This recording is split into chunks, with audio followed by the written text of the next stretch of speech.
Why does the Philippine National Police support the lowering of age to 12 from the current 15?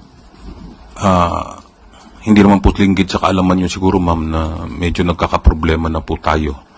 As a matter of fact, we studied yung data, yung statistics po natin, medyo tumataas po yung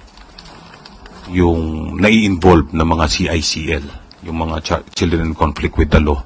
Kaya po sa amin ay titignan din po naman kung may acted with discernment, di ba? Hindi mo naman kumbaga arbitrarily na kasama na kagad sila. Titignan pa rin naman po kung alam naman po nila ang kanilang ginagawa.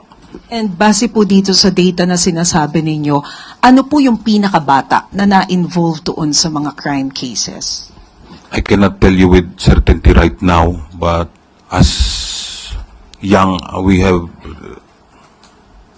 as young as 9, mga ganun po na, although not that serious na mga krimen po. And last na lang po, quick clarification lang. Yun pong sinasabi ninyo kanina na ang kinoconsider possibly baka online community yung may malaking influence dun sa dalawang minors sa Tacloban. Does it mean na sineset aside na po natin yung angulo na bullying or do we still consider other angles? Ilang angulo po yung tinitingnan natin? I don't think that it's mutually exclusive po.